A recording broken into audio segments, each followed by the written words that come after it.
We are live finally. Hello, everybody. How you doing? I want to welcome everybody to Healing Conversations. I am Dr. Alicia Watkins, your therapist, your college professor, and your relationship coach, of course. Tonight, we are diving into a moment that has the internet really divided in a lot of ways.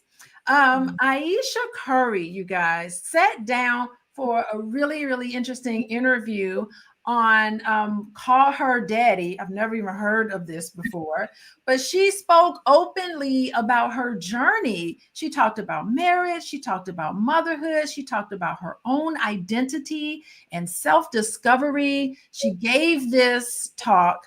And instead of compassion, I think she received a whole lot of criticism. And I just want to welcome everybody here. I've already given my opinion because my husband was talking to me about things, and I was watching things on the internet, but I had not quite watched the actual video. And so before I came to my own conclusions, before listening to what the internet chatter had to say about her, I decided that I would sit down and I would watch it first person instead of listening to what I'm hearing on the internet. She's disrespectful. She is not honoring her marriage. And when I watched it, I was waiting for the disrespect. I heard a woman reflecting. I heard her talking about growth, honesty, and gratitude. So anyway, tonight we're going to ask some of these deeper questions. Why are Black women so attacked for being transparent about our experiences? Why is vulnerability from Black women seen as disrespect? Why did she get such harsh treatment? And was she disrespectful? So, I feel like she wasn't disrespectful, but I'm open for other people's views. So anybody who is in the chat that actually heard what Ayesha Curry had to say, tell me what you think. And let me know if you saw the interview in its entirety, or if you didn't, but just saw little clips. So let me know in the chat, everybody. And I am welcoming with here today some other individuals. Today I have Lori Nichols. Welcome, Lori Nichols. She's a financial psychologist, but she's also an advocate. She's a thought leader on empowerment and family systems. So we are so happy that she is here with us today. Welcome, Lori. Thank you. Yes. And we have Ayana Mayat, who is half of a better half of her husband. If y'all don't know the Mayat family, y'all are not in the know, because they are killing it. I love them. They're one of my favorite couples. Talk about power couples. That is what she is. And she is a social worker like myself. She's all about emotional wellness, and she talks about mental health and definitely talks about couples. I recently had her husband join us for the All Black National Convention. He lit up that stage. Yes, I love Black male social workers who can talk about healthy relationships and get it right. So that is beautiful. Welcome, Ayana. Thank you for having me. I'm always glad to be in the room with you. And when I got your message, I was like, oh yes, I want to talk about it. Thank you so much. I sent out a message like, we got to talk about this. Yes. And we got to see what's going on. Now, I've already given it away. I already told you what my perspective was. But I would like for everybody in the chat, everybody here joining us today, go in the chat and let us know what you think about Ayesha Curry. Did you watch it? Yes or no? And what did you think about what she had to say? So, Ayana, I have my notes here because I was taking notes when I was watching it. We'll start with you, Ayana. Tell me, just what do you think about this interview? Oh my goodness. So, like you, things have been bubbling on the internet, and I was like, what's going on? What are they talking about? People keep talking about Ayesha Curry and how disrespectful she is, and she just keep causing problems for her husband. And when I say I don't be paying attention, I don't be knowing what's going on half the time. I don't know. So I have to really be intentional. Like, let me go find out what's going on. And so once I saw that a few times in different places, I went and I looked at whatever the name of the podcast is. And Call her daddy or something. Yeah, I Call was like, call her daddy. Never heard of it, right?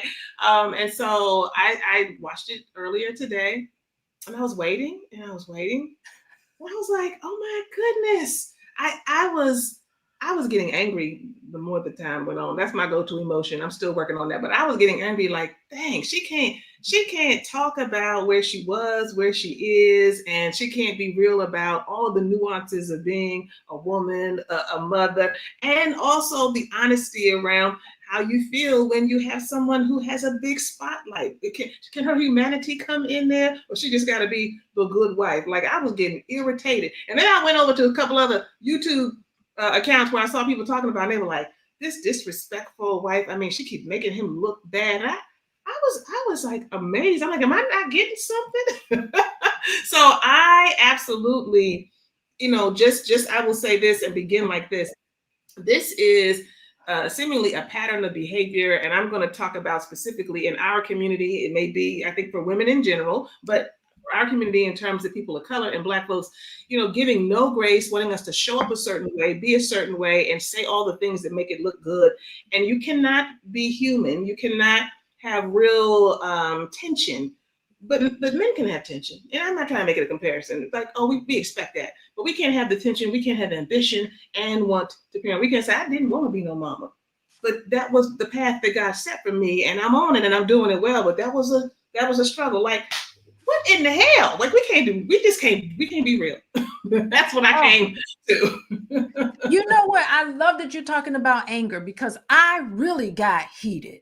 And in my mind, I kept thinking, this is what they do to all the Black women. I've seen them do, not just to Ayesha Curry, but anytime a Black woman opens up and starts to become vulnerable. And I'm talking about Black female politicians. Yes. Yeah, that's true. As well. And they just get this heat, like they're inadequate and they're they're not appreciated. The entire interview, all she kept talking about is how grateful she is. Yes, that's right. How come that wasn't taken out of context? I mean, out of context. So anyway, Lori, I ain't gonna steal your thunder because I could go on and on.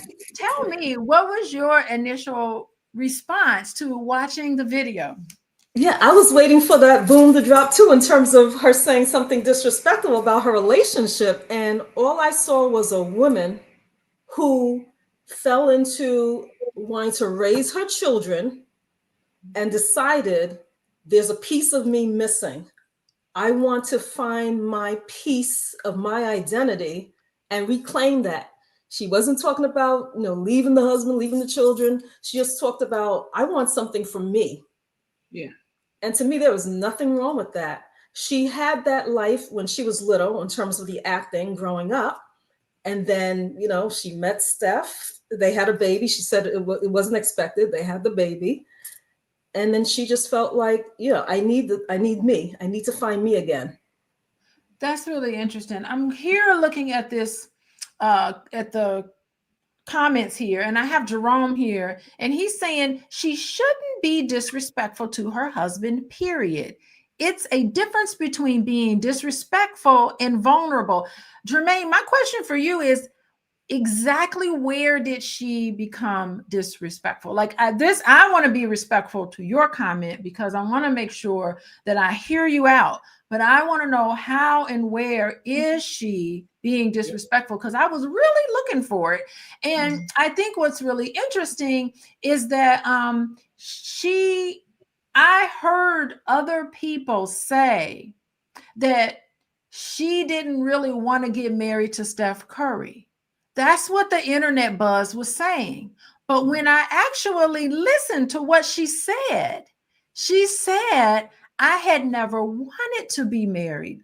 She's talking about when she was growing up, before she even met and fell in love with Steph Curry. Now, if you were to interview me at the age of 18, when I was 18, I wasn't thinking about getting married and having kids either. I was thinking about finishing college and doing stuff like that. So if I had met, well, actually, I did meet my current husband at 19. He didn't want me. He was not trying to pick me up out the way. I just want to let people know I was single. He was dating someone else. My current husband was dating somebody when we met. I was the one that was single for 3 years. So let's get that straight. And I would tell you, I really resonate with some of it because people always, you know how the internet is, they say stuff about me and my husband. And I'm like, you don't even know what's going on. Like, you don't even know the circumstances. I was single.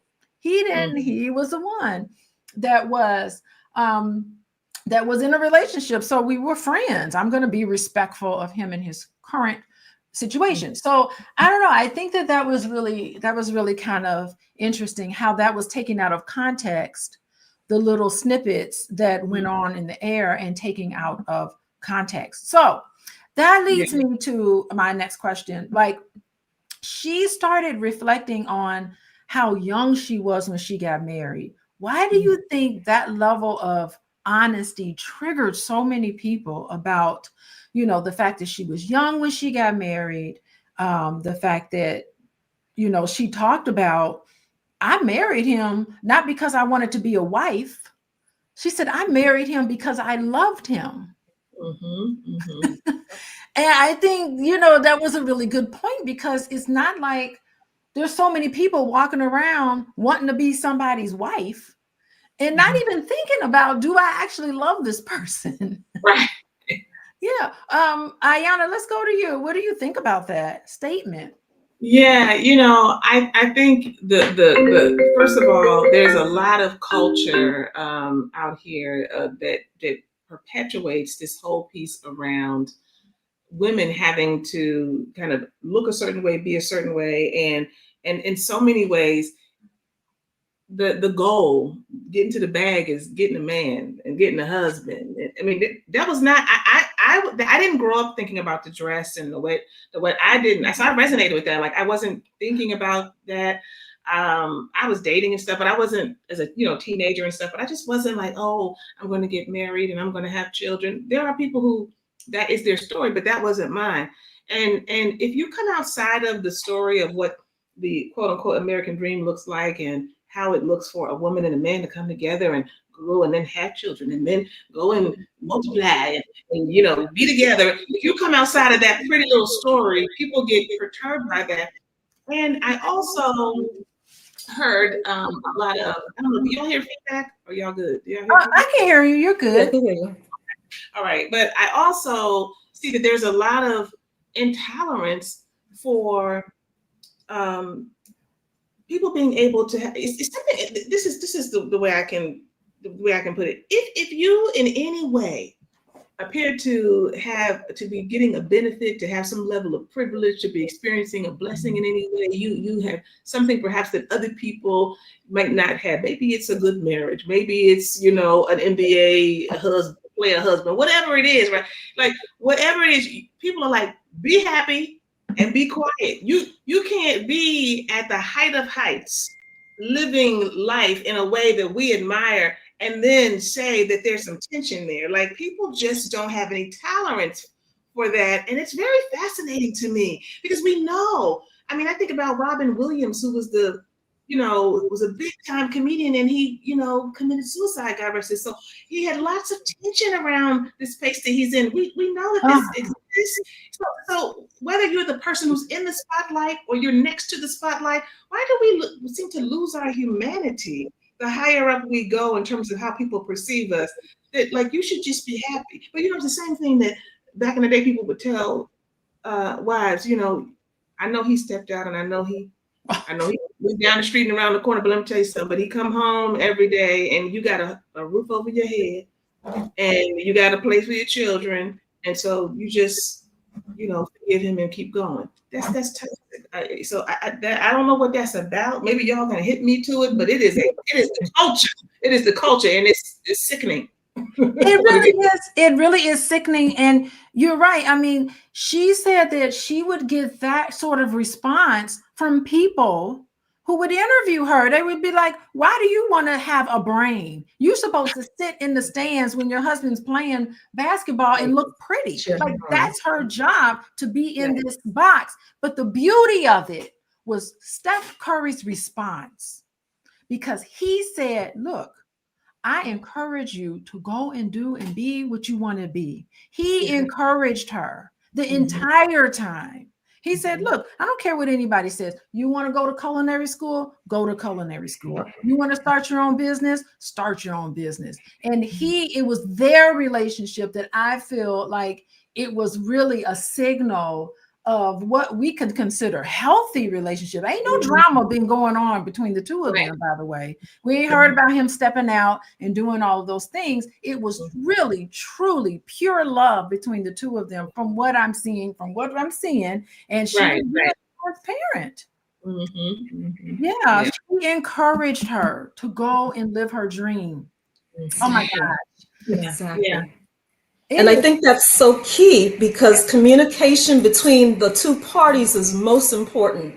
And shutting out the world and all the voices and the criticism is what couples have to do in order to keep their relationship going. But if you take in the criticism that you hear, then it feeds into the relationship.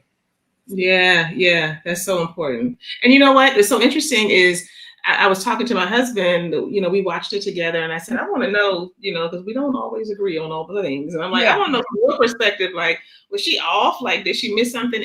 And not only did we watch the Call Me Daddy podcast, there was something that we watched that kind of recounted different things that have happened that I was not aware of, where she, I guess when she was on an interview with Jada Pinkett Smith in the past, that she spoke about the same challenge about, kind of being seen and that kind of thing, and not being seen. And she actually spoke about, at that time, what was it? It was like, Steph, gets a lot of female admirers, and she doesn't really get any admirers. And so, it was a little bit like, I don't really get any attention. He kind of gets all the attention. And sometimes it makes me wonder, like, how am I looking? Am I okay? That kind of thing.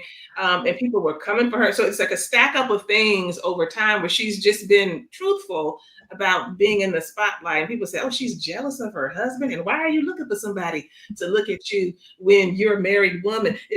But not able to see the greater dynamics that were going on. And so I asked my husband, I said, so in terms of what you saw, I think there was another show that they showed where some models came out and she was pretending to, kind of play like, the people were like, "Ooh, she was doing something with her ring, like, it's like, so I need to take my ring off," type of thing. Now, my husband said, I think what it is that, he said, I didn't hear anything that she said wrong in the interview. She was being genuine, honest. He said, but, because of the platform that they had, because of the hype, because of everything, she got to lead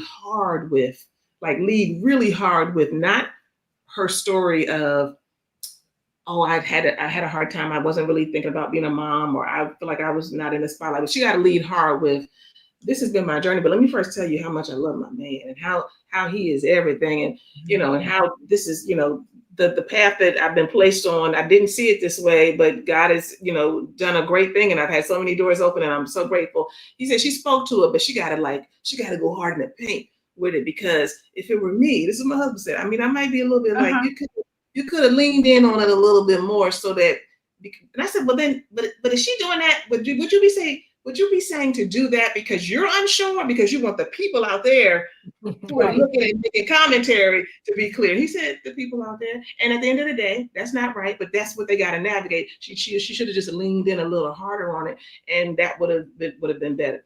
I said, I know you not. I think it was almost like a foot in the mouth sort of episode, although instance. And I think that's why when she first sat down for this interview, she's like, I got to tell you, I'm really nervous. I am very nervous about this, because she knew. She said, these people won't come for me. And that's exactly what they did. I think even if she had made a mistake, to me, it signals that the world is not ready for a Black woman to make a mistake. It's not ready, because if it's, I just feel like Black women are so scrutinized And she was every little word she said was scrutinized and taken out of context. Context, yes. And she knew it going into the interview. And that's why she was so nervous. Over and over again, she kept saying, I am grateful. Yes. I have such gratitude. She went on to say, I was young. I had children back to back at such an early age. It was overwhelming. And then she goes on to say, if I had to do it all over again, I wouldn't have changed a thing. Right. And the internet still came at her. So what you can tell your husband is that it doesn't matter. And I'm telling you, Kamala Harris had this issue. Yep. Who's the other one? Michelle. Michelle Obama had this issue. Yes. You can't be vulnerable. You can't be open. You gotta look. You gotta be dressed up and ready to go out the door. You can't be having your headscarf on. You can't have your headscarf on. None of this. We are held at such different standards. Yes. And Simone Biles had the same issue. And even Kamala Harris being multi-race, she still presents at Howard University in a Black sorority. She still gets scrutinized. It's not Black enough. Right. I mean, it is. There's no grace. There's absolutely no compassion. And I think that's the real issue. And I know the title of our conversation today, everybody, is Did Ayesha Curry Say What Every Married Woman Feels? But I think the real conversation here is, can a Black woman have feelings just like anybody else? And be vulnerable to be able to say them in public. Right. And be accepted. And I just got to tell you, I'm on a roll here. I'm probably I'm not asking questions like I need to, but I just want to say, my first introduction to her was that cooking show. And I remember I was having a conversation with my dad on the phone at the time. And I said, oh my goodness, I didn't even know who Steph Curry was. My first introduction to Steph Curry was through Ayesha. And I talked to my dad on the phone and I said, there is a really cute, smart, funny lady, African-American Black woman on this cooking show doing feminine things. And I remember thinking, God, we never get to see that on the Food Network. And me and my dad and I had this long conversation about how great that is, because in that moment, way back, this was a long time ago, I remember thinking like, finally, we get to be seen outside of these stereotypes. She doesn't fit the stereotype, and it causes everybody to be anxious. Yeah. Lord have mercy. She didn't have the label of, oh, that's Steph Curry's wife. She had her own identity on that cooking show. Yeah, she had her own identity on that cooking show. And that's the problem. People think that their spouse, people think that a man is married to a woman and that woman is an extension of him. That's it. Thank you. And that is the problem. Even I have come through. People think that I can't have my own brain, that I have to repeat everything that my husband says. I'm my own person. That's right. My own experiences. We complement each other in a lot of ways, but we are not at all the same. I mean, think about it. My brother, we're half our DNA. We got 50% DNA that's the same. We grew up in the same household. Even we don't have the same ideas about something. So how am I going to have the same ideas? The thing is being tolerant of differences and respecting those differences. You were going to say something about it, Ayesha, or about that? Well, I think the piece that stands out to me most is that when people are not, when they're not in the practice of being in touch with the many aspects of their own lives, and which, by and large, unfortunately, most people are not, or many people are not. I'll just say many people are not. Like the contradictions and the things that make us uh, nervous and make us unsure, but we still keep pushing forward, and all of the things that make us human. When they're not in touch with those things for themselves, and they can't hold space for anybody else, let alone a celebrity who's on this whole other level. And I wish I could just, this is what people probably say, get up in the, this, I heard somebody say this earlier, get up in the morning and just look outside, and I don't have to go to work. I don't have to do anything. I can just look around my big house. And then, matter of fact, somebody said, I don't understand how she is a kept married woman. And she moving like she's got, what did they say? Something like a bitter baby mama. She moving like a bitter baby mama. What? Wow. It's like, and as you have already said, this is just patriarchy. It's patriarchy, and women elevate and keep it alive just as much as men do. It is a systemic issue where we don't recognize that if it were a man, we'd say, oh, well, he has to have his own space, and he has to have his, people would understand that. Oh, we would just get information. He needs to be able to, I'll understand you're doing your thing, but he needs to be able to have his own thing. And we can understand that there may be some concerns, and you got to be sensitive to his feelings, and make sure that you're not over. Well, are we any different? Oh, clearly we are different, but we're not any less. And so there is not equality in terms of how people think about women and men, especially in marriage. And that's why I really, again, I have only looked at them a bit, but I really like Steph and Ayesha. I remember seeing something recently where when she had the cooking show you were talking about, I don't know why these people were coming for her, but they went to some basketball game, and the people were in the streets, right in the restaurants, right? And Ayesha can't cook on the little sidewalk stands for their restaurants, and they were coming together in masses and really coming for her. And I don't even know what that was connected to, but again, she's not adhering to the idea that people want to see: a submissive, supportive, grateful, wonderful wife who doesn't have attention or ambition around things that she feels maybe God wants her to do. She just is, it's all about the children and the life and my husband. So that in and of itself was probably enough. And what I loved about Steph is that I think at the next press conference, he had a shirt on that said, Ayesha Curry can cook. Right. I know that's right. You know what I mean? We're not getting into the noise. We're not, I'm standing up for her. And so I love that, because you got to be able to block out that noise, because people have made a whole narrative about them, and it sounds foolish. I do also remember talked about how they came for her looks. She said that was the first thing they came for, her looks. And it's like, wow, you can't even just be okay with yourself without someone talking about your looks, your hair, your skin. Yeah. Mm-hmm. And how they came. I went to her Instagram page today, and oh my goodness, she's out there playing golf, and the comments, Steph should leave you. You don't have no big. Just the comments. And I'm telling you, I want to do another conversation about this red pill community and these pick me women.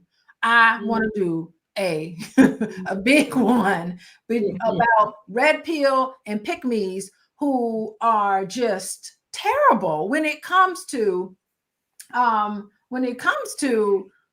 Black women and expressing themselves and having an opinion and saying something and coming for them just because they're talking and they're bringing people down on the internet. I really couldn't believe it. And they're all in her chat, all in her comments. It really was disgusting. So anyway, welcome everybody. I see your comments in here, and I want to hear from somebody who saw the entire clip. Tell me what you think. Let me know if you saw it or if you saw other people's interpretation of it. Tell me if you saw it. I would like for you to put that in the clip. I also want to let everybody know the title of our talk today is, Did Ayesha Curry Just Say What Every Married Woman Feels? But really, we have moved this topic to talk about why Black women are under such scrutiny to be a certain way. And if we step outside of that, if we make a mistake, how is it that we have this double standard? And that's clearly what's going on today. I do want to remind everybody that y'all can follow me on Instagram. How about that? Let me see. Let me put it up here. At Coaching with Dr. Alicia. And of course, if you're interested in working with me, you can contact me at Coaching with Dr. Alicia. And if you want to get updates, text message updates, I do have a Healing Haven community of people. We all get together for free on Zoom and talk about healthy relationships. Yes, we do. Be sure to text LOVE, LOVE, to 87948. And you can sign right up for, where is it? You can sign right up for my book club, totally free. draliciabookclub.com. I'll leave my Instagram up there for you guys. But what I would like to do is I want to go to, let's hear it from her words. Now, I have a whole lot of clips that I wanted to load up, but I'll load this one up today. Did you guys kiss first date? No. Oh, wait, let's go back to the beginning. Let's hear from Ayesha Curry's mouth. And I want everybody listening. I want all y'all to listen to what Ayesha Curry actually said. And let me know if you think this is disrespectful. Okay, I'm going to play the clip. Yeah. I get what you're saying of like, you never saw him as something, but I'm like, when you look back, is there any memory that you're like, maybe there was something or no? No, never. I had a friend over who had a crush on his brother at the time, and she decided to call him, and they were giggling, and then we're maybe like 15 at this time, and they put Stefan on the phone, and somebody said something about Canada, and so I was like, oh, I'm Canadian, and he's like, oh, do you like Canadian candy? And I'm like, I love Canadian candy.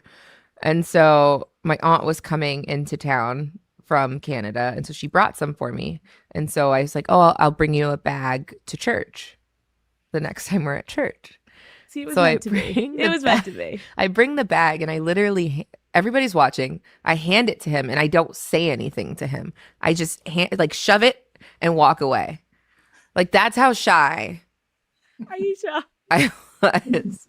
And did you like him at all? Like, in your heart, you're like, oh, I wish I could. It just wasn't. It was high school. I thought he was so cute. Mm-hmm. Oh okay, so fast forward. You go on this first date. Yeah. What are the vibes? It was one of the best days of my life. Honestly, it was so innocent and young, and like, I wish I could relive that, or at least watch it from like a bird's eye view. It was so cute. We did Hollywood Boulevard, put our hands in the Maryland hands, and like got chai lattes. We went over to the Grove and like walked around, and they were filming some Eddie Murphy movie that I don't think it ever ended up coming out. And just had checking cop cars to see if they had donuts, like just like real young love. I don't know. I remember it like it was yesterday.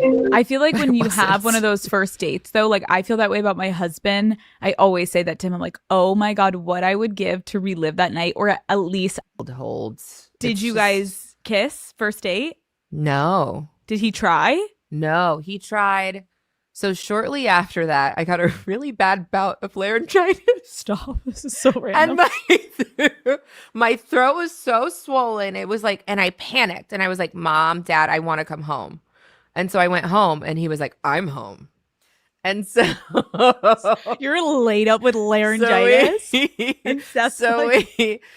I got a little bit better, and then we like continued dating from there, obviously. And like, I want to say it was maybe like the fourth date. He came, like, I was mid-sentence, and he like came flying at my face, and I turned to the side. I'm still nervous at this point. Like, it's like butterflies. And he's like, oh. And I just look at him, and I'm like, I didn't know that's what we were doing. Like, I didn't know you liked me like that. And he was like, yeah, I've just been coming over to your house for the past 2 weeks to play video games with your brothers. All right. So, yeah, I mean, what is it about this? Who's Monkey Man? TMB Monkey Man, if it was the best day, why say honestly? Okay, so tell me, what do y'all think about this? What was the very first impression? It was a sweet first date. What do you all think? What do you have to say? We'll go with you, Lori. Tell us what reflections about this inner exchange between the two of them. Her very first date, by the way. Exactly. And she was 15. She said she's 15 years old. That's young love, innocent love, enjoying the moments with each other. And like she said, she had butterflies in her stomach because she's attracted to him. He's attracted to her, and she's just enjoying her time with him. And I didn't see anything wrong with that part either. Very nice. Yeah. I mean, I didn't see anything abnormal about that there. Ayana, what do you have to say about that? No, I thought that it was actually, my husband and I got married at 24 and we dated since high school. So it kind of brought back like, oh, I remember we were so innocent and just like, oh, I love you. So it gave me butterflies just listening to it. And that's the one thing there's authenticity with Ayesha. People may differ in their opinion, but I sense that there's a real authenticity. She's not trying to be or trying to say or make up something. She's just sharing what her experience is. And I could feel that. And it was very sweet to me. Oh, wonderful. Oh, we got another person on here. Thanks for everybody. Welcome. Curry. You got the times mixed up. That's okay. The day. Oh my gosh. Hi. Hey there, Shar. Did you get a chance to see everybody welcome? Give a good round of applause for Shar Curry. She is so smart. And she's also a relationship expert. And she's on here. And did you get a chance to see Ayesha Curry's interview? You know what? I saw clips of it. I did not watch the entire thing. I saw clips of it, but I've been seeing the clips for a while. So yeah, I'm a little familiar with it. Yeah, well, it's so interesting. I was watching the clips, but I said, you know what? I'm going to sit down and watch it in its entirety because we know that things can be taken out of context. And of course, my husband was telling me about it, and he was like, I don't know, she in trouble. The internet is eating her up. I was like, dang, what's going on? And then I saw so many memes about it. Good grief. And then I saw the interview, and I was sitting there waiting for something. I couldn't find anything. Nothing. And so, but based on the clips, it looks like she's in a whole leap of mess. She didn't got up there and like dogged out her husband all on live TV. And I saw no evidence of that. And I was looking for it. I came into watching the video, believing what everybody had said. And I remember talking to my husband. I said, okay, that's what's happening, but I'm going to reserve. I'm going to watch. I like going to the primary source. Yes. And let me not judge. I wouldn't judge her anyway. Even if she had messed up and said something really awful, as a therapist, it's not my place to judge. I try to explain. So tell me, what is it from the clips? Tell me, what is your response? Let's get your feedback here. So here's my thing, right? Okay, here's my thing. One of the number one things that stood out was when that guy came out from the back and she goes like this and she starts to take off her ring. Yeah. That to me was super disrespectful. Even if nothing else had happened, that was super disrespectful. Because how dare you? How dare you? And then there was another thing where she said that, there was something about her feeling a little slighted or whatnot from being married and having kids and not being able to do her own thing. But I'm wondering, like, when and how and why wasn't she able to do her own thing? It seems like she would have leeway, if anything, to be able to go ahead and, pursue her passion.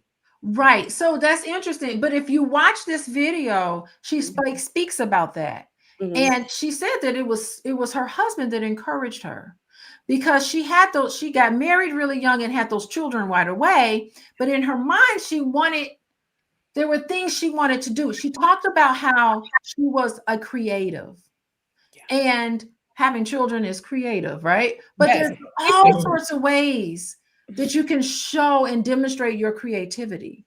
And so she had all these gifts that she brought that she wanted to be able to display outside of being a wife and a mother. Right. So she felt that there were things that she needed to do and wanted to do. And the one thing about it is that her husband supported her going to culinary school, supported her starting her business. They talked about how they have a foundation together where they're giving back to children. Yes, so she has been able to have something set aside for herself and carve that out. Okay, which is really fascinating because part of the work that she's doing, and you'll see it when you watch the entire thing, is that she said, and I wrote it down because I thought it was really fascinating, that her goal is to make sure that other women can tell their story too. That to her job is to leave a mark so that she can have her mark in the world so that she can allow other women to tell their powerful story as well.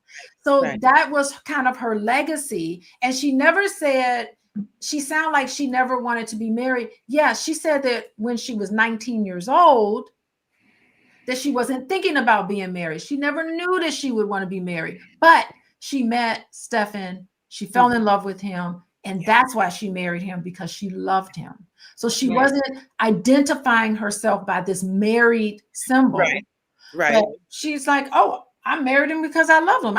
She's talked about how she loved him. She said she looked at him and said, I love you before he did. So she was absolutely in love with him. And she wasn't a basketball fan because her parents were creatives.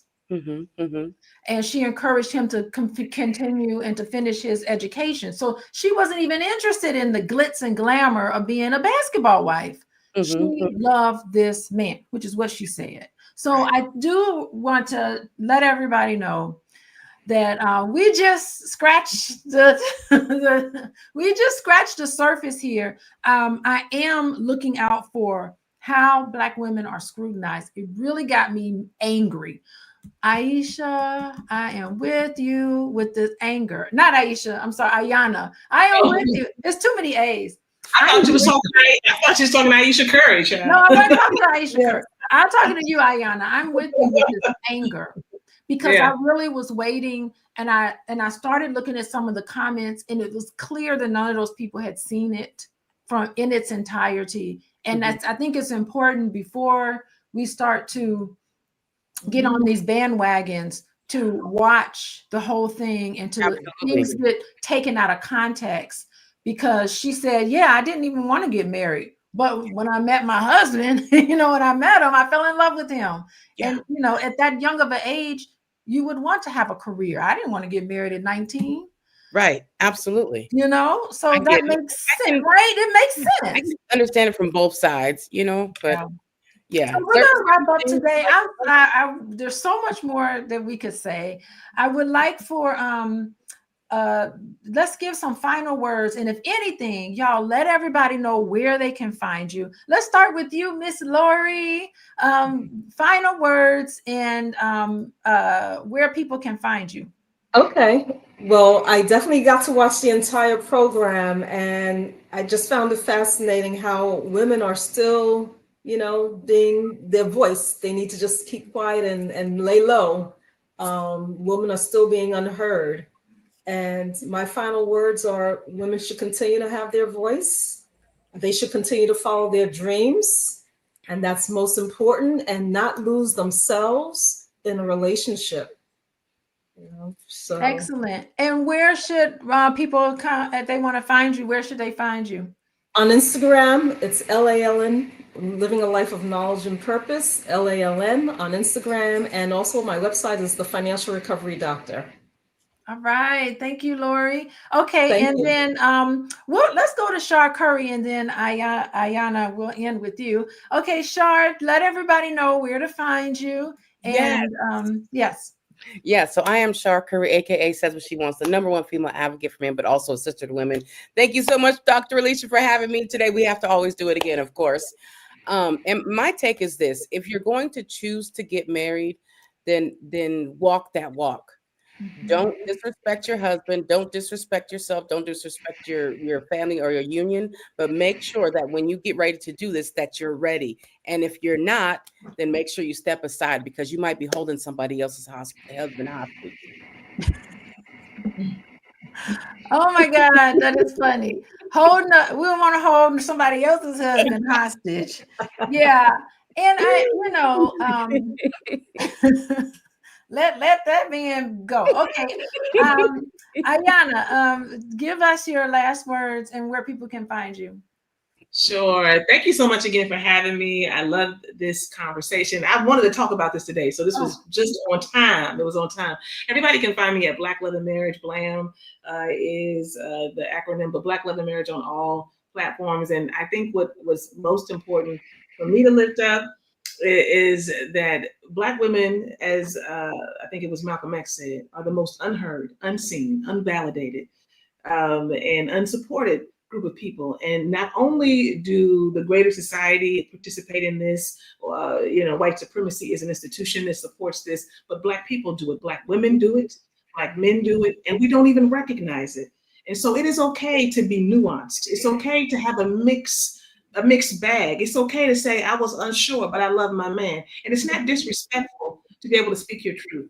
And until and unless we support women and all people, but especially women in speaking their truth, even when it bumps up against, damn, you got a good life, why are you talking like that? Right? Then folks will not be able in everyday life to be able to speak their truth. Shame on the people who say something is wrong with the fact that she had an experience that mixed in, I don't know, I'm unsure, I don't know if I can take care, I didn't know if I could figure out how I could manifest and do all the things that God was asking me to do. Lots of women resonate with that. Lots of women resonate with the overwhelm of motherhood and all the things, but you've got all of these resources. So what's the problem? It's the same problem because we're all humans. It's the same challenge because we're all humans. And when we do not give Black women their humanity, and we continue to put them in positions where they have to be a superhero and they have to be a strong Black woman no matter what, but we can understand the vulnerabilities of everybody else, we are messing up big time. And that's what I think happened in this case.